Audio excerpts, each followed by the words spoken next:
चलो शुरू करते हैं।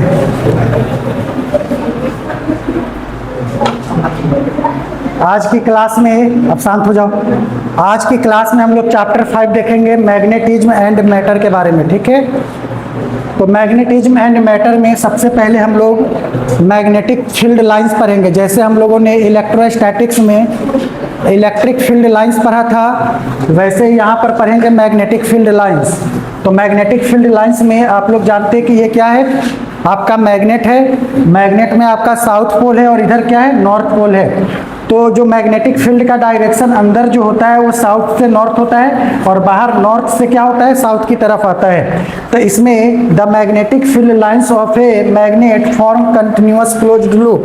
देखो, इलेक्ट्रिक फील्ड लाइंस और मैग्नेटिक फील्ड लाइंस में यही डिफरेंस है कि जो इलेक्ट्रिक फील्ड लाइंस था वो क्लोज लूप नहीं बना रहा था, लेकिन मैग्नेटिक फील्ड लाइंस क्या करेगा, क्लोज लूप बनाएगा। आप देख रहे हो क्या हो रहा है कि ये नॉर्थ पोल से निकल रहा है और क्लोज लूप बनाते हुए साउथ पोल की तरफ जा रहा है। ठीक है, नेक्स्ट है आपका, इसका डायरेक्शन कैसे निकालेंगे। तो इलेक्ट्रिक फील्ड का डायरेक्शन निकालने के लिए हम लोग टेंजेंट खींचते थे, तो इसका भी डायरेक्शन वैसे ही निकालेंगे। The tangent to the field lines at a given point represent the direction of the net magnetic field B at that point. यानी जिस पॉइंट पे मेरे को मैग्नेटिक फील्ड का डायरेक्शन चाहिए, वहां उस पॉइंट पे मैं क्या करूंगा, एक टेंजेंट को ड्रॉ करूंगा। ठीक है, उसके बाद आप लोग जानते थे कि इलेक्ट्रिक फील्ड लाइंस इंटरसेक्ट नहीं करता है, तो वैसे ही मैग्नेटिक फील्ड लाइंस इंटरसेक्ट नहीं करेगा। रीजन क्या है, अगर इंटरसेक्ट करता है तो डायरेक्शन 2 हो जाएगा, जो कि पॉसिबल नहीं है। उसके बाद हम लोग पढ़ेंगे मैग्नेटिक डाइपोल मोमेंट। जैसे हम लोग इलेक्ट्रिक डाइपोल मोमेंट पढ़े थे, वैसे ही मैग्नेटिक डाइपोल मोमेंट पढ़ेंगे। तो मान लो ये मैग्नेट है, ये साउथ पोल है, ये नॉर्थ पोल है। तो जैसे इलेक्ट्रिक फील्ड में आपका एक निगेटिव चार्ज होता था और एक पॉजिटिव चार्ज होता था, तो निगेटिव चार्ज को मैं माइनस क्यू लिखता था, पॉजिटिव चार्ज को प्लस क्यू लिखता था। तो यहाँ पर ये माइनस एम है और यहाँ पर ये क्या है, प्लस एम है। मान लो इसका डिस्टेंस एल है, एम का मतलब क्या है, पोल स्ट्रेंथ, और एल का मतलब क्या है, डिस्टेंस। तो यहाँ पर जैसे हम लोग पी बराबर क्या पढ़ते थे, क्यू एल, रिलेट करके पढ़ोगे तो चीजें याद रहेगी। तो वैसे ही मैग्नेटिक डाइपोल मोमेंट क्या हो जाएगा, एम इंटू एल। तो यहाँ पर यूनिट ऑफ अगर एम की बात करें तो एम्पियर मीटर स्क्वायर हो जाएगा, और यूनिट ऑफ स्मॉल एम की बात करें तो एम्पियर मीटर हो जाएगा। ये किस पे डिपेंड करता है, depends on cross sectional area पे डिपेंड करेगा आपका, है ना। नेक्स्ट अगर हम आएंगे तो नेक्स्ट आपका है bar magnet two different shape. अब यहाँ पर आपका एक बार मैग्नेट है, बार मैग्नेट का मतलब रॉड को ही बार मैग्नेट बोला जाता है। तो इसमें ये साउथ पोल है और इसमें नॉर्थ पोल है। अब क्या करेगा, इस बार मैग्नेट को चेंज करके दूसरा शेप दे देगा। नीट 2013 में इस पे क्वेश्चन पूछ रखा है, तो सुनो क्या है, डायरेक्ट ये फॉर्मूला याद रखना है तो ये रखो, नहीं तो ये क्वेश्चन ही मैं लाया हूँ, कैसे सॉल्व कराऊंगा उस समय ध्यान से देख लेना। तो एम न्यू बराबर M sine theta by 2 upon में थीटा बाई 2। अगर ये फॉर्मूला याद है तो अच्छी बात है, नहीं तो जो मैं प्रोसेस फॉलो करूंगा उसको समझ लेना। अब रिजल्टेंट डाइपोल मोमेंट क्या होगा, मान लो दो मैग्नेट थीटा एंगल पे अलाइन है, तो यहाँ पर मान लो कि एक क्या है, m1 है और दूसरा क्या है, m2 है। तो ये आपका वेक्टर क्वांटिटी है, तो वेक्टर की तरह रिजल्टेंट निकालेंगे। यानी m नेट क्या हो जाएगा, m1 का स्क्वायर प्लस m2 का square plus 2 m1 m2 cos theta. ठीक है, उसके बाद यहाँ पर है कि कटिंग ऑफ बार मैग्नेट। मान लो एक बार मैग्नेट है, इसको आप परपेंडिकुलरली लेंथ से कट कर रहे हो, तो इसका लेंथ l/2 हो जाएगा और इसका लेंथ l/2 हो जाएगा। तो अगर परपेंडिकुलर बाइसेक्ट कर रहे हो तो पोल स्ट्रेंथ सेम रहेगा। कंसेप्चुअल क्वेश्चन आपसे पूछ सकता है, तो पोल स्ट्रेंथ सेम रहेगा, लेंथ रिड्यूस हो जाएगा, मतलब हाफ हाफ लेंथ हो जाएगा। और मैग्नेटिक न्यू जो होगा वो क्या हो जाएगा, ml/2 हो जाएगा। मैग्नेटिक डाइपोल मोमेंट जो होगा ml/2 हो जाएगा। अगर अलोंग द लेंथ, यानी अलोंग द लेंथ का मतलब आप ऐसे कट कर रहे हो तो लेंथ दोनों का क्या रहेगा, सेम रहेगा। तो लेंथ दोनों का क्या रहेगा, सेम रहेगा, लेकिन पोल स्ट्रेंथ क्या होगा, रिड्यूस हो जाएगा, और इसका भी एम न्यू क्या हो जाएगा, ml/2 हो जाएगा। तो ये दोनों कंडीशन को आपको अच्छे से देख लेना है। ठीक है, नेक्स्ट अगर आओगे तो नेक्स्ट है आपका द इलेक्ट्रोस्टैटिक एनालॉजी। अब जो भी हम मैग्नेटिक फील्ड में पढ़ेंगे वो इलेक्ट्रिक फील्ड से रिलेट करके पढ़ेंगे ताकि चीजें आसानी से याद रहे। तो सॉल्व डॉट इलेक्ट्रिक डाइपोल हम लोग माइनस और प्लस, यहाँ डिस्टेंस क्या था d, तो यहाँ पर p क्या था आपका इलेक्ट्रिक डाइपोल मोमेंट था, तो इलेक्ट्रिक डाइपोल मोमेंट यानी p से डिनोट करते थे, तो फॉर्मूला क्या था q इंटू डिस्टेंस। तो वैसे ही अगर शॉर्ट मैग्नेटिक डाइपोल की बात करें तो मैग्नेटिक डाइपोल मोमेंट का फॉर्मूला क्या हो जाएगा m इंटू एल, यहाँ पर क्या है q इंटू डी और यहाँ पर क्या हो जाएगा m इंटू एल। अगर कुलम्स लॉ की बात करें तो कुलम्स लॉ में इलेक्ट्रोस्टैटिक्स में आप लोग जानते थे F बराबर क्या हो रहा था k Q1 Q2 अपन में आर स्क्वायर। अब सब जगह उसने k की वैल्यू 1 अपन में 4 पाई एप्सिलॉन नॉट लिखा होगा, तो इलेक्ट्रोस्टैटिक फोर्स आपका यही होता था 1 अपन में 4 pi epsilon nought Q1 Q2 R square. लेकिन अगर मैग्नेटिक फील्ड की बात करें फोर्स तो क्या हो जाएगा, यहाँ पर k आता था, यहाँ पर म्यू नॉट अपन में 4 पाई m1 m2 अपन में क्या हो जाएगा आर स्क्वायर हो जाएगा। अब यहाँ पर जैसे हम लोगों ने इलेक्ट्रिक फील्ड में एक्सियल और इक्वेटोरियल लाइन पे डाइपोल मोमेंट देखा था, तो यहाँ पे अगर मैं बात करूं कि ये क्या है आपका माइनस है और ये आपका प्लस है, डिस्टेंस दी है, तो एक्सियल पे इलेक्ट्रिक फील्ड हम लोगों ने क्या पढ़ा था 2kp अपॉन में r की पावर 3, तो बस इसने k की वैल्यू 1 अपॉन में 4 पाई एप्सिलॉन नॉट रख दिया है। तो एक्सियल पे आपका ये हो जाएगा, कंपेयर करो, अगर मैग्नेटिक फील्ड बी एक्सियल पे पूछेगा तो 1 अपॉन में 4 पाई एप्सिलॉन नॉट की जगह क्या आ जाएगा म्यू नॉट अपॉन में 4 पाई 2m अपॉन में r की पावर 3। अगर यहाँ पर इक्वेटोरियल पे बात करें तो इक्वेटोरियल पे क्या था माइनस kp अपॉन में r की पावर 3, तो बस ये k की वैल्यू रख दिया है। तो वैसे ही इक्वेटोरियल पे यहाँ पर आएंगे तो माइनस म्यू नॉट अपॉन में 4 पाई m अपॉन में r की पावर क्या हो जाएगा 3। हम लोगों ने ये भी पढ़ा था कि एक्सियल का जो इलेक्ट्रिक फील्ड होता है वो 2 टाइम्स होता है इक्वेटोरियल के, तो सेम वहीं पर यहाँ पर मैग्नेटिक फील्ड एक्सियल का बराबर हो जाएगा -2 टाइम्स इक्वेटोरियल के। तो सेम रिलेट करके अगर ये याद है तो ये ऑटोमेटिक आपको याद रहेगा, बस एनालॉजी पता होना चाहिए कि इलेक्ट्रिक फील्ड को ई से डिनोट करते हैं, मैग्नेटिक फील्ड को बी से डिनोट करते हैं। यहाँ पर कांस्टेंट k होता है, k की वैल्यू 1 अपॉन में 4 पाई एप्सिलॉन नॉट होता है, यहाँ पर म्यू नॉट अपॉन में क्या होता है 4 पाई होता है, ठीक है। नेक्स्ट अगर हम आएंगे तो potential at any general point, तो जैसे हम लोग क्या निकालते थे जनरल पॉइंट पे पोटेंशियल कैसे निकालते थे kp cos थीटा अपॉन में r स्क्वायर, तो यहाँ पर k की वैल्यू 1 अपॉन में 4 पाई एप्सिलॉन नॉट रख दिया है, तो पोटेंशियल क्या हो जाएगा 1 अपॉन में 4 pi epsilon not p cos theta upon में r स्क्वायर। तो मैग्नेटिक फील्ड का याद करोगे तो पोटेंशियल क्या हो जाएगा k की जगह आ जाएगा म्यू नॉट अपॉन में 4 पाई, p का रूप ले लेगा m cos थीटा अपॉन में r स्क्वायर। तो ऐसे याद रहेंगे। टॉर्क, टॉर्क हम लोगों ने क्या पढ़ा था, टॉर्क में पढ़ा था कि इलेक्ट्रोस्टैटिक्स में F नेट क्या होता है 0 होता है। टॉर्क का फॉर्मूला क्या होता है P cross E, cross product लगा है तो यहाँ पर क्या करेंगे P साइन थीटा लगा देंगे, ठीक है। यहाँ पर भी उसी तरह, यहाँ F नेट 0 था तो यहाँ पर नेट मैग्नेटिक फोर्स 0 हो जाएगा, टॉर्क क्या हो जाएगा M क्रॉस B यानी MB साइन थीटा। ये सब चीज अगर मान लो इलेक्ट्रिक फील्ड का याद है रिलेट करोगे तो मैग्नेटिक फील्ड वाला भी कहानी याद रहेगा। उसी प्रकार हम लोगों ने क्या पढ़ा था work done in rotating dipole, तो डाइपोल में क्या था वर्क डन का formula PE cos theta 1 minus cos theta 2, तो यहाँ पर वर्क डन क्या हो जाएगा P को M से रिप्लेस करेंगे E को B से, तो W बराबर हो जाएगा MB cos theta 1 minus cos theta 2। अगर मैक्सिमम वर्क डन की बात करें तो थीटा 1 को 0 लेना पड़ेगा और थीटा 2 कितना लेना पड़ेगा 180। तो पोटेंशियल, अब ये वर्क डन हो गया। अब पोटेंशियल एनर्जी की बात करें तो हम लोगों ने इलेक्ट्रिक फील्ड में पोटेंशियल एनर्जी पढ़ा था U बराबर माइनस P डॉट E, और यहाँ पर उसी से रिलेट करोगे तो UB बराबर क्या आ जाएगा माइनस MB।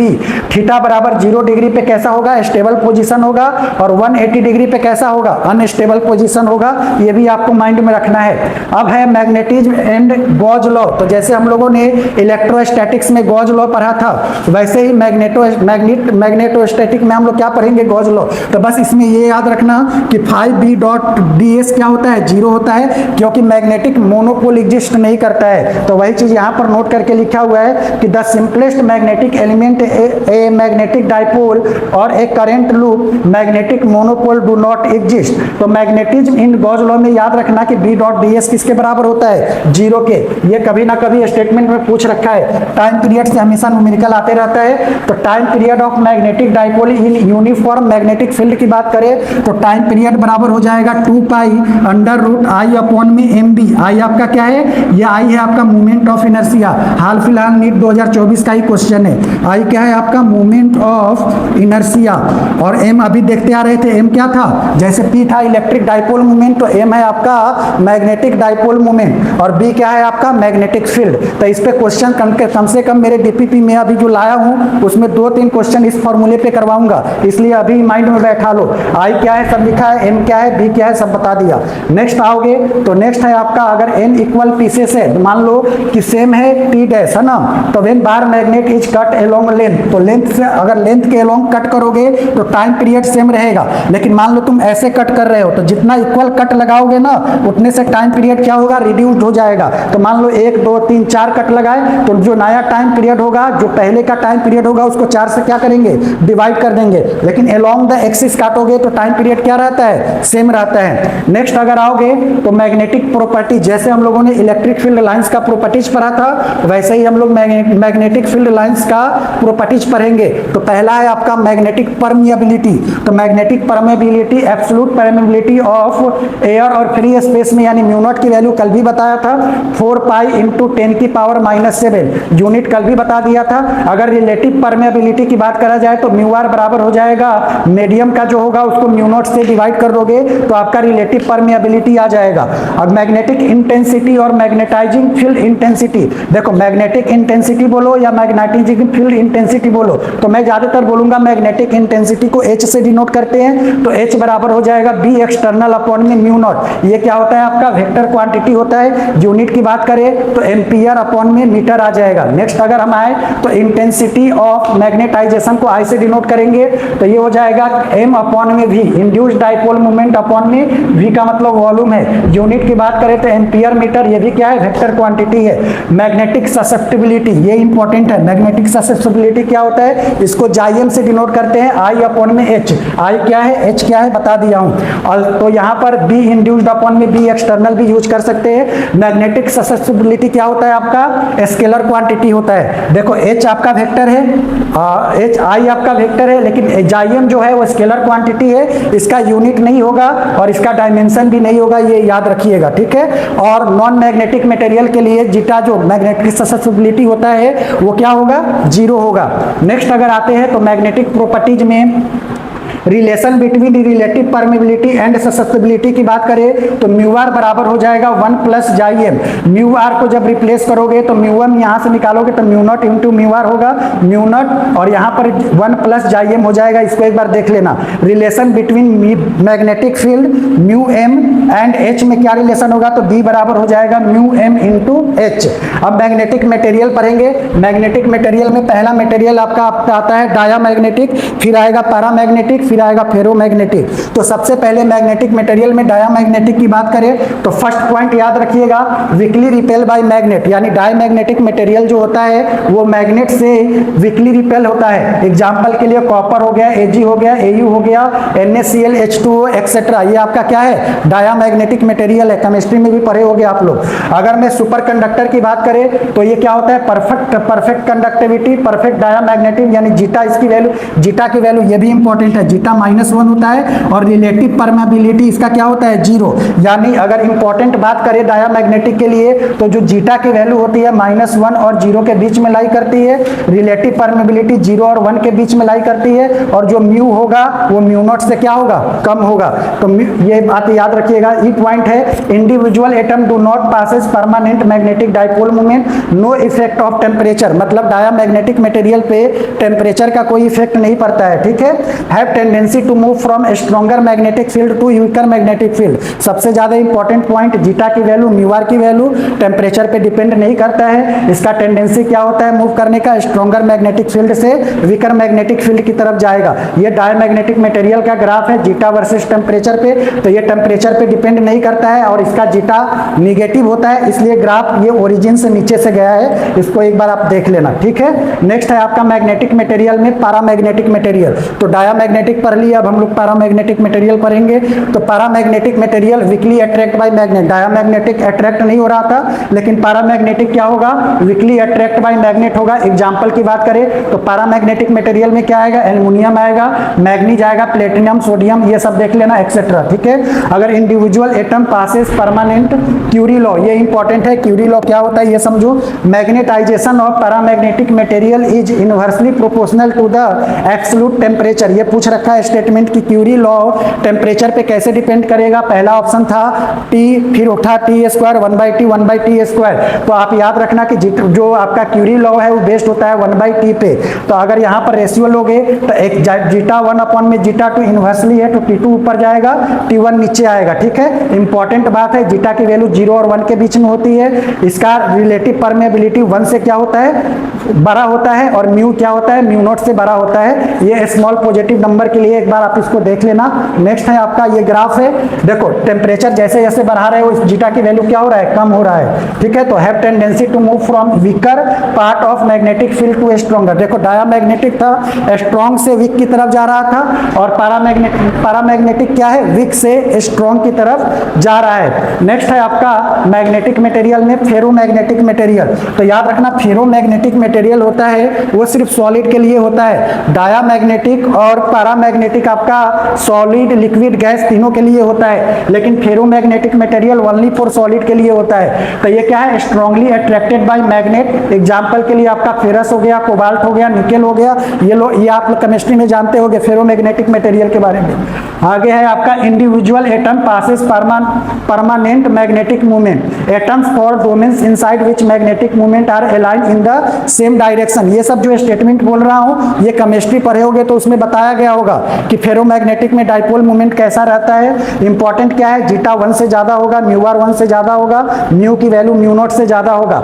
अब यहाँ पर ये स्टेटमेंट याद रखना कि एवं Curie temperature ferromagnetic material becomes paramagnetic. अगर क्यूरी टेम्परेचर से ऊपर जाओगे तो फेरोमैग्नेटिक मटेरियल कैसा बिहेव करेगा, पैरामैग्नेटिक मटेरियल की तरह बिहेव करेगा। तो यहाँ पर जीटा बराबर C अपॉन में T माइनस TC होगा, इसको बोलते हैं क्यूरी वाइज लॉ। ग्राफ है यहाँ पर, इस टेम्परेचर पे क्या होगा, फेरोमैग्नेटिक आपका पैरामैग्नेटिक बन जाएगा, ठीक है। नेक्स्ट आओगे तो हिस्टैरिसीस कर्व या BH कर्व बोलते हैं। तो ये आपका BH कर्व है, देख लो इसको ध्यान से। इंपॉर्टेंट बात है कि जो OB है आपका वो होता है रेजिडुअल मैग्नेटिज्म, और OC जो है आपका होता है डीमैग्नेटाइजिंग प्रोसेस, है ना। हाई कोरेसिटिव हार्ड सबस्टेंस के लिए होता है। अगर कोरेसिटिव को हाई करेगा तो हार्ड सबस्टेंस स्टील आ जाएगा इसमें, अगर लो कोरेसिटिव होगा तो सॉफ्ट मटेरियल होगा, इसमें आपका सॉफ्ट आयरन आ जाएगा। नेक्स्ट है आपका important result, BH curve signifies the energy loss heat loss in the process and is proportional to the area of the loop. यानी एरिया ऑफ हिस्टैरिसीस लूप अगर smaller होगा तो यानी सॉफ्ट आयरन के लिए होगा, हायर होगा तो स्टील के लिए होगा। परमानेंट मैग्नेट की बात करें तो हाई रिटेंटिविटी होता है, हाई कोरेसिविटी होता है। Steel is used for making permanent magnet steel. मैं इसको इसलिए जल्दी जल्दी पढ़ रहा हूँ कि इंपॉर्टेंट नहीं है, अगर एक बार घर पे पढ़ोगे, मान लो कभी क्वेश्चन पूछा नहीं है लेकिन इसको पूछ क्या सकता है आपको, ये हाई कोरेसिटिव पे क्या होगा, स्टील होगा, मतलब हाई कोरेसिटिव होगा तो हार्ड सबस्टेंस होगा, लो कोरेसिटिव होगा तो सॉफ्ट मटेरियल होगा, आपको ये याद रखना है। एरिया ऑफ हिस्टैरिसीस लूप, मान लो कि अगर मान लो ये एरिया दे दिया और एक और लूप बना देगा तो कहेगा इसमें सॉफ्ट किसका है और हाई किसका है। तो जिसका एरिया कम होगा वो सॉफ्ट के लिए होगा, जिसका एरिया ज्यादा होगा वो हायर के लिए होगा। परमानेंट मैग्नेट के लिए हाई रिटेंटिविटी और हाई कोरेसिटिविटी होता है। Steel is used for making permanent magnet. Steel में आपका स्मॉल रिटेंटिविटी होता है और हाई कोरेसिविटी होता है, और सॉफ्ट आयरन में हायर रिटेंटिविटी देन स्टील और स्मॉलर कोरेसिविटी देन स्टील। अब जो बच्चे सो रहे हैं जग जाओ, क्वेश्चन की बारी आ गई। इलेक्ट्रोमैग्नेट क्या होता है, मटेरियल शुड है, देखो अगर परमानेंट है तो परमानेंट मैग्नेट में हाई रिटेंटिविटी हाई कोरेसिटिविटी होता है, और इलेक्ट्रोमैग्नेट में low coercivity low retentivity soft iron के लिए यूज होता है। Used in electric bell, loud speaker, telephone, इसमें इलेक्ट्रोमैग्नेट का यूज किया जाता है।